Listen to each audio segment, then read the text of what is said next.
good game. Hex, I don't say this lightly, but I think for the first time after 8 years of World of Warcraft dominating the MMO fantasy genre, it finally has an actual serious competitor with Guild Wars 2. Whoa! Whoa!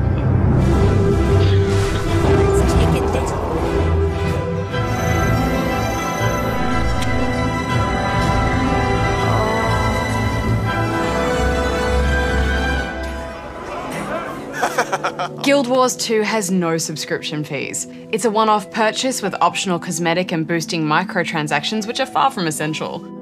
I mean, this is a very important step for MMOs. Absolutely. Subscription fees mean commitment, and more, today's modern gamer doesn't want to be tied down. There's so much gaming choice out there. And as a bonus to no subs, this game is also very good indeed. And it's massive in scale. Environments are multi-layered, textures are crisp, and the views are beautiful. From the grass that's waving in the wind to the huge vistas. Oh, Baja, I was in slow pan heaven. You can tell that a game has a strong art team behind it when even the most boring of locations like a swamp are just beautiful to look at. Oh, and the reflections, Hex. Damn reflections. I just feel like every section in this game has been crafted so that you can look in a particular direction and see something jaw-dropping, and often you can actually go there. I mean, Guild Wars 2 is a painting. The presentation and speech bubbles, the colour palettes, I mean, even the ability bars are pretty. Each location also inherently feels like it belongs to the inhabitants that live there and the race that you play in that zone. The Charr have a metallic industrial junkyard feel, and the yellow rust colours continue all throughout their land. The giant Nord race are set in icy Viking-filled plains full of wildebeest and snowball fights. Mac, I'm here for backup. And the Silvarians, in their lush forest setting, they look like they've grown out of their surroundings. Hex, I love the design of this race, but I hated them. I hated the tree people. Everything is all awakening from a dream and fighting the nightmares. But for now, you live in the dream. Yeah, but I feel like you go into a nature-based race knowing these things. Oh no! Stop it! I like that name! Stop it! I just really like that these weren't cut and paste fantasy races of just elves and gnomes and dwarves. For example, the Azura are a bit like gnomes, except they're much more uppity and proud. And like much of this game, their homeworld is so conceptually strong. This giant cube in the sky, wonderful. And then there's the humans, which are often the most boring race in an MMO, but it needs to be there. And here I actually really liked them. I mean, their world is definitely the standout, with a huge city and just stunning views. Oh, that beautiful glass area with the hedges. It has been a long time since an MMO has made me want to just walk around and look at stuff and explore the world. And I thought the Human Zone might be a nice place to start a human male character, maybe a Guardian class, and then look who decided to show up. I'll go. Captain Thackeray's never failed Divinity's Reach. Nolan Bloody North. Eat my dust! Don't get me wrong, he's an amazing voice actor. His work early this year in Spec Ops deserves some sort of video game Oscar, but get out of my fantasy, Nolan. Urge to kill rising! Yeah, I mean, it may just be that we have the fortune to play so many games, particularly with him in it, but when you're a human male and you've just got a bunch of other Nolan Norths all standing around you, it can get pretty crazy. Eat my dust! Eat my dust! Eat my dust! Eat my dust! Refreshing. Back to the world itself, there is so much variety here. You wander around exploring a forest and then maybe find some sort of nuclear reactor which has a giant world boss in it, a flame elemental that might take 30 people to kill, only then to notice a small cave and stumble into an underground Rat King village. This is fine level design, masterful work, when all of these zones feel unique, even in a small space, and they all connect together to make this world feel so cohesive with tunnels and, it's just wonderful. Yeah, plus they've managed to make underwater combat fun. Yeah, every time I saw a lake or a body of water, I just wanted to get in there and see what was underneath, and I'd always find something interesting, like this pipe organ.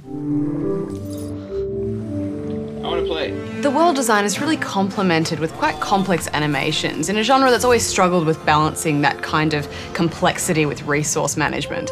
When you see a variety of enemies and classes all fighting in a massive battle, it's such a show. Even the small things, like the way your character's legs are positioned on an uneven surface, it's just those little details. Yeah, it's such an achievement that they've managed to get all of this run at a reasonable frame rate, although it does slow down a little bit in the PvP zones, and I look forward to driver optimization. The developers took a lot of cues from console games when designing this combat, which is why it feels so reactive. Abilities hit with weight and speed, and you can set one ability to always be on auto attack, which frees up your strategies. Most classes can swap weapons within a battle, and your fixed abilities are based on the weapon you're using, so this changes up the gameplay at any time. I played a warrior mainly because I just love the hits of that two-handed hammer.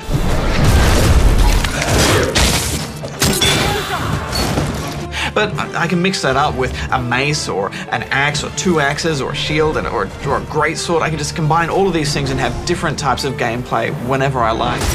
And that flexibility means that you're not going to get sick of those combat cycles, which is a very common thing in MMOs. Ever the keen archer, I picked the ranger class with my trusty pet. I love the bow animations, but when I had a torch and a sword equipped, I was just leaping about in a chaos of fire. And I love all the nature-based attacks as well, like calling down birds from the sky to attack enemies, or my favourite, Call of the Wolf. Which you said every time you called the wolf. Call of the Wolf! Call of the Wolf! Oh! And the best part is all of these abilities are fun and useful, and you have to make choices about which ones you unlock. And they also work together in a complex way we're still discovering. For example, if you lay down a whole bunch of fire and someone shoots an arrow through it, that arrow catches on fire and does extra damage. Incredible. Amazing. Now, there's no dedicated healer class in this game. You just look after yourself. And while there's something to be said for the character model of, you know, having a dedicated healer, that's your role. No one else can do that but you. That's quite fun, but it also really locks you in, doesn't it? It does. And, you know, the first instance was quite confusing with everyone just running about and the boss attacking everyone and everyone helping each other up. But after we got the vibe of it, we started to customize a bit more for those classic kind of roles. But with that flexibility, I think it works. I did find it a little bit difficult to keep an eye on enemy AoEs though. I mean, there's no beautiful wave indicators like we saw in Secret World. Yeah, they were very good, weren't they? And I found it hard because the animations don't telegraph that much. Still, it's accessible but deep combat, isn't it? Yeah, and I like that when you're downed in a battle, you have a chance to come back, or you can wait for a friend to revive you quickly, and that plays into the core of this game, the real focus, which is bringing people together. This looks amazing. Goose, do you have a pet pig? Oh, and we should all jump off at slightly different angles. It's about community, and, you know, trying to sync up your quest log with someone who's a few levels below you in an MMO is a nightmare, and it's always boring going back and repeating content, or almost always boring, but all of that has been eliminated here. There is no quest log. You just go out into the world, take part in events, whether it be fighting a giant world boss or throwing snowballs at children. You just get out there and do it. It's a bold system, and I especially liked the multiple options you have in a quest to complete it. So there are also more story-focused missions where you're just along for the ride, and these will send you around the world. But you're not forced to stay in your current zone. If you have a friend in, say, the human zone, you can quest with them and still get rewards. And this is the thing which is the defining feature of this MMO that I think will shake up the landscape. Your level is lowered when you're in this area, so that might sound annoying. It's like you work for those levels and suddenly they're gone, but that means that you're not just one-shotting everything. So you and your friend feel like you're doing something together, and the rewards you get out of it are worth it. The XP is good, and also you get high-level gear. So this means if I'm level 30 in a level 10 zone, I'm still going to get the odd bit of level 30 gear. Amazing. Yeah, you kind of love it and hate it, that level scaling, don't you? Because while it does promote group play, there is that sense of achievement that you used to get when you've completed an area and you go back to it and you're like, oh, I used to be small and puny in this area and now I can one-shot everything. And now it's kind of like going backwards. Yeah, but you're still slightly tougher than the area. And at first I was really apprehensive about it, but now I've just let it go. I have to say I was surprised at the hefty focus on platforming. And we're so used to games like this trying to throw us off stuff we're not meant to be jumping on, whereas here, if you see a castle, generally there's some reward for climbing to the top of it. And this questing, Hex, it's so freeing just going out in the world and taking part in things. And it reminds me of the best bits of WoW and Warhammer Online, and especially reminds me a lot of the best parts of Rift. Waypoints can become contested because NPCs are overrunning it and attacking everyone that lives there. And you'll always see little enemies fighting each other and having little battles off in the distance. It does remind me of Skyrim a lot too at times. It's a dynamic, living, breathing world. And there's just so many little shortcuts and nice touches. Guilds are cross-server and you can be a member of more than one. We named ours Callan's Beard. Crafting has its own bank and it's shared across characters, and you can dump all of your mats at any time, anywhere in the field with one click of a button.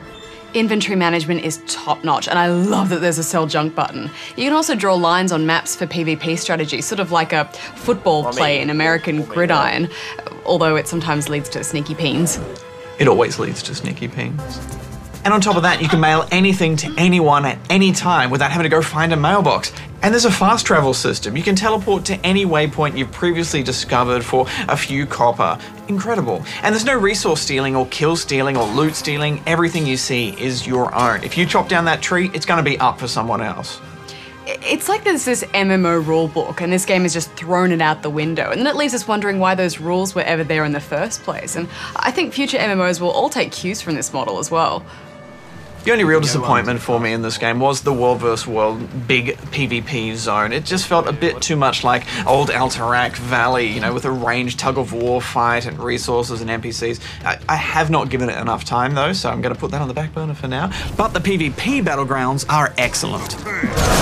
All the maps are winding corridors, so you can actually hide behind cover and avoid projectiles. All of that works rigidly and works well. And everyone is pumped up to level 80 with all of your gear and abilities unlocked.